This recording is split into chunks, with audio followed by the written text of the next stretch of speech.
Good morning, everyone. It is a good morning. It's a good morning. We're getting prepared to celebrate Independence Day. Today's job news brought us something else to celebrate.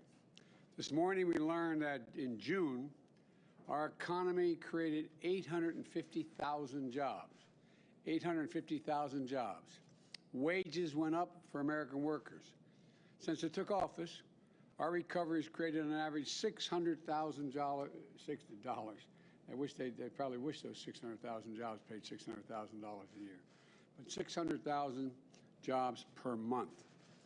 We've now created over 3 million jobs since it took office. More jobs than have ever been created in the first 5 months of any presidency in modern history, thanks to the incredible work of the entire team. This is historic progress, pulling our economy out of the worst crisis in 100 years. Driven in part by our dramatic progress in vaccinating our nation and beating back the pandemic, as well as other elements of the American Rescue Plan. Today, the U.S. is the only major advanced economy where the OECD projections of future output are higher today than they were in January 2020 before the pandemic hit. And America was ranked first in Bloomberg's COVID resilience ranking. None of this happened by accident. Again, it's a direct result of the American Rescue Plan. And at the time, people questioned whether or not we should do that even though we didn't have bipartisan support. Well, it worked.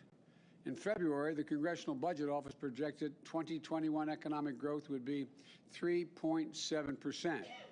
Yesterday, they doubled that number to 7.4%, in large part thanks to the American Rescue Plan and our work to defeat the virus. The last time the economy grew at this rate was in 1984, and Ronald Reagan was telling us it's morning in America. Well, it's getting close to afternoon here. The sun is coming out. At the time, the CBO revised their long-run deficit projections down as a share of GDP. They just have done. So the American Rescue Plan is strengthening our financial position, and it grows our economy. It's continuing to grow our economy. And the strength of our recovery is helping us flip the script. Instead of workers competing with each other for jobs that are scarce, employers are competing with each other to attract workers. That kind of competition in the market doesn't just give workers more ability to earn higher wages, it also gives them the power to demand to be treated with dignity and respect in the workplace. More jobs, better wages. That's a good combination. Put simply, our economy is on the move, and we have COVID-19 on the run. Yes, we have more work to do to get America vaccinated and everyone back to work. We're aiming for full employment, and that means keeping our pace on jobs growth, including for Black, Hispanic, and Asian workers. But this progress is testament to our commitment to grow this economy from the bottom up and the middle out. The American Rescue Plan provided resources to get shots in people's arms and checks in people's pockets. Schools were struggling to reopen, so we made vaccinating teachers a priority, getting schools the much-needed support. In March, just in the month of March, we added 364,000 education jobs to the rolls. Small businesses and restaurants are getting crushed. Now we're delivering the loans and support they need to reopen and to stay open. This morning, we've learned that jobs in some hard-hit sectors such as restaurants, hotels, amusement parks were up by 343,000 last month, over 1.5 million in the past 5 months. And more help is on the way to give families just a little bit more breathing room. Starting this month, families are going to receive one of the largest ever single-year tax cuts that middle-class families have ever received. And it's called the Child Care Tax Credit. And here's how it works. In the past, if you paid taxes and had a good income, you could deduct $2,000 per child, and that would come off the total amount of taxes you owed. You had 2 children, you owed $10,000, you take off $4,000. In the American Rescue Plan, we expanded that. Now, a parent would get $3,600 for each child under the age of 6. and $3,000 for dependents they have between the ages of 6 and 17. So instead of just being a credit against the taxes you owe, it's now a fully refundable credit, half of which will get paid out in monthly basis.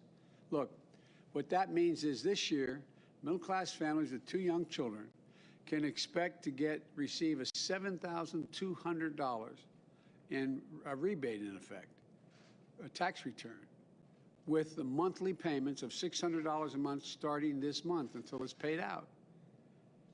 8 out of every 10 families who use direct deposit will get their refunds. They'll be able to get a monthly payment on the 15th of every month from now to the end of the year, so they get that paid out. Help with families, most need it. Most need help to make ends meet. It's important. I've said for a long time, it's time to give ordinary folks, ordinary Americans, middle class and working class Americans, a tax break. This is the type of tax cut that can help our economy because it will go to families who are going to spend it. It will also help lead a historic reduction in child poverty. Excuse me. Historic reduction in child poverty, which will have long-term benefits for our economy. And we're delivering $39 billion to help child care providers serve more families, to help parents, particularly women, get back to work. Last month, our economy added nearly 25,000 child care jobs. Again, none of this happened by accident. We're proving to the naysayers and the doubters that they were wrong. None of this is guaranteed to continue, though, unless we finish our work. Now's the time to accelerate the progress we've been making. Now is the time to build in long-term foundation that we've laid and build it in for a long term. Economists of all stripes agree that my plan will create good jobs and drastically strengthen our economy in the long run. So we have to continue to make the investments that will allow our economy to build back better and deal everyone in. We took a significant step in that direction last week when the bipartisan group of senators forged an agreement with me to move forward on key portions of my American Jobs Plan. I was just in Wisconsin, where I highlighted how this agreement is going to pave the way for a generational investment to modernize our infrastructure, create millions of jobs, according to the experts, and what will mean it won't just be in the center cities. It'll be every corner of the state and our nation. We're going to create jobs repairing roads and bridges, replacing 100% of our nation's lead water pipes, making our power grid more reliable, delivering high-speed internet to every American home, rural and urban.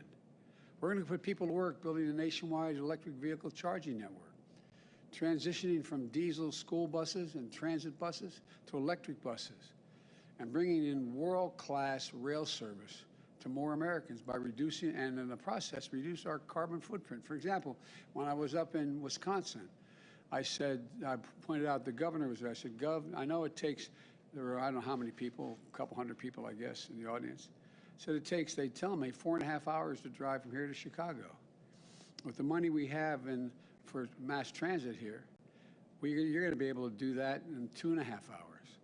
And all the data shows that when it's easier to get someplace by rail than by automobile, it's cheaper and it generates a whole lot less carbon footprint. We're going to create good paying union jobs, capping hundreds of thousands of abandoned oil and gas wells to stop methane leaks that are devastating and to protect the health of our communities. These are good jobs. Taken together, these investments are going to position America to compete with the world and win the 21st century. You know, as we bring home key parts of my American Jobs Plan, I'm going to make the case for equally critical investments that we still need, including those in which I introduced at the same time my Americans Family Plan. When I was running for president, I put together a bold, aggressive plan to deliver child care, paid leave, universal pre-K for 3- and 4-year-olds, free community college. Maybe the most important thing among them was extending the child care tax credit I just mentioned for another 5 years, which will significantly benefit middle-class and working-class families. That human infrastructure is as essential as our physical infrastructure. It can help us create more good jobs, ease the burden on working families, and strengthen our economy, strengthen in the long run. These investments are critical. And as the plans I put forward tackle our climate crisis, which are broad and deep, I'm going to fight to see them enacted and signed into law. We have a chance to seize this economic momentum of the first months of my administration, not just to build back, but as I've been saying, build back better. This much is already clear. We're on track, and we're on the right track. Our plan is working, and we're not going to let up now. So I want to thank everyone. Wish you all a happy 4th of July. We're going to be able to go to ball games. You're going to be able to sit in stadiums. You're going to be able to be with your families in backyard barbecues, as we hoped. And we're going to make more progress. So God bless America, and may God protect our troops. Could you talk to us about Afghanistan? Is the drawdown going to be done in the next few days? No. No, we're on track exactly as to where we expect it to be. But I wanted to make sure there was enough, quote, running room that wouldn't be able to do it all to September. There'll still be some forces left, but it's a rational drawdown with our allies, and it's making, so there's nothing unusual about it. Are you worried that the Afghan government might fall? I mean, we're hearing about the Taliban is taking more and more districts. Look, we're in that war for 20 years, 20 years. And I think I met with the Afghan government here in the White House, in the Oval. I think they have the capacity to be able to sustain the government. There's going to have to be, down the road, more negotiations, I suspect. But I am concerned that they deal with the internal issues that they have to be able to generate the kind of support they need nationwide to maintain the government. President, follow on that thought on Afghanistan. I want to talk about happy things, man. If there is evidence that Kabul is threatened, which some of the intelligence reports have suggested it could be in 6 months or thereabouts, do you think you've got the capability to help provide any kind of air support, military support to them to keep the capital safe, even if the U.S. troops are obviously fully out by that time? We have worked out an over-the-horizon capacity that we can be value-added, but the Afghans are going to have to be able to do it themselves with the Air Force they have, which you're helping them maintain. I'm not going to answer any more questions on Afghanistan. Look, it's 4th of July. I'm concerned that you guys are asking me questions that I'll answer next week, but this is a holiday weekend. I'm going to celebrate it. There's great things happening. Economy's growing faster than any time in 40 years. We've got a record number of new jobs. COVID deaths are down 90%. Wages are up faster than any time in 15 years. We're bringing our troops home. We have all across America, people are going to ball games and doing good things. This is a good. I'll answer all your negative questions, not negative, your legitimate questions. The gatherings, are you concerned that there is potential this weekend in places where vaccination levels are not particularly high, that there will be a new COVID outbreaks in various regions? I am concerned that people who have not gotten vaccinated have the capacity to catch the variant and spread the variant to other people who have not been vaccinated. I am not concerned there's going to be a major outbreak, in other words, that we're going to have another epidemic nationwide, but I am concerned lives will be lost. And I was even reading today, there's some speculation, some judgment that's coming out that you may be able to even communicate the vaccine, the new variant to your pets. So I say not totally facetiously. For those of you who haven't been vaccinated, because you don't think you want to go through it, it doesn't hurt. It's accessible. It's free. It's available. And not only don't think about yourself, think about your family. Think about those around you. That's what we should be thinking about today.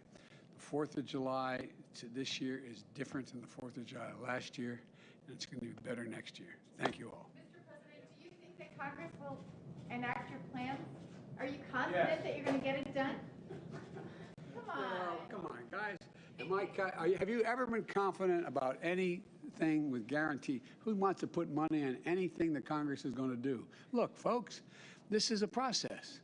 This is a process. I love you guys, but it's a process. And I don't know, you want me to say, yes, I'm absolutely certain. Well, are you absolutely certain this new commission is going to work, investigating what happened on the 6th? Are you guys confident that the Republicans are going to participate? Look, only I know what to do, and I really mean this, is do my best to lay out what I think the country has to do, try to be as persuasive as I can, and hope, and thus far, it seems to be working a little bit. So thank you. Mr. President, do you think it's fair that the Olympic run